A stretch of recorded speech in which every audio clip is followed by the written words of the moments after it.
10 thế giới và điều này đã mang tới cho những cầu thủ trẻ rất nhiều kinh nghiệm. Sao V-League Nagov 2023 kết thúc thì sẽ tạm Proses naturalisasi timnas Indonesia yang dulu pernah direndahkan sekarang bikin supporter atau jajaran pengurus timnas Vietnam mati kutu ketakutan. Hal itu disampaikan oleh salah satu media Vietnam yaitu Soha, bahkan banyak media lainnya yang juga dari Vietnam yang ikut membahasnya. Seperti yang diketahui, Vietnam dan Indonesia terlibat di rivalitas panas di dunia sepak bola.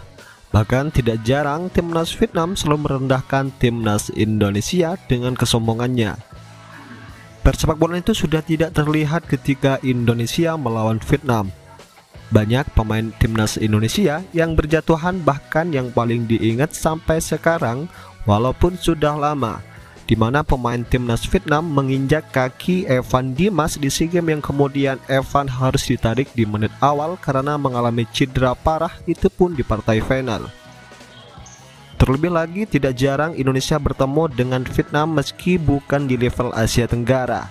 Salah satunya di fase grup Piala Asia 2023 nanti.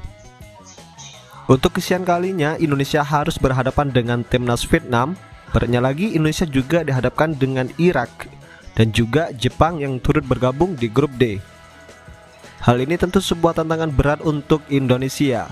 Pasalnya, dari 24 kontestan hanya akan ada 16 tim yang melaju ke babak berikutnya, yakni 6 juara grup, 6 runner-up grup, dan 4 peringkat 3 terbaik. Menilik hal tersebut, Vietnam sangat percaya diri saat drawing selesai dilaksanakan. Namun perlahan, Vietnam tampaknya mulai cuit melihat timnas Indonesia yang tengah bangkit dan terus berkembang pesat.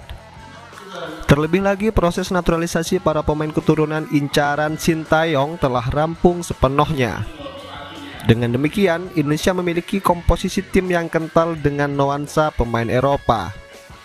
Ini sebab Vietnam secara perlahan terbunuh secara mental atas sekuat pemain timnas Indonesia yang sekarang. Bahkan media Vietnam pun sekarang sudah mulai ramai membicarakan pemain naturalisasi Indonesia. Bahkan tidak jarang sebagian media yang menyindir atas apa yang dilakukan oleh PSSI dalam mendatangkan pemain keturunan. Pelatih Sintayong baru saja memanggil daftar 26 pemain, terutama kehadiran 7 bintang naturalisasi. Para pemain tersebut antara lain Ivar Jenner, Rafael Struijk, Jordi Amat, Sandy Walsh, Sani Patinama, Stefano Lillipali, dan Mark Klok.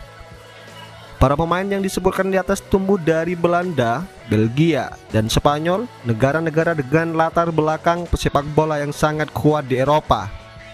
Khusus Jordi Amat, back yang bermain untuk tim muda Spanyol, atau 2 pemain yaitu Ivar Jenner dan Sani Patinama yang bermain untuk tim muda Ajax. Kehadiran pemain keturunan di skuad timnas Indonesia nyatanya membuat Vietnam mulai ketakutan. Pasalnya, program naturalisasi yang dulu dianggap sebagai program gagal kini berhasil melahirkan pemain-pemain kelas Eropa. Para pemain naturalisasi yang baru saja dipanggil tentunya tidak hanya untuk mempersiapkan 2 laga melawan Palestina dan Argentina pada Juni ini, tetapi juga turnamen-turnamen selanjutnya jika memiliki integrasi yang baik, tulis media Vietnam yaitu Soha.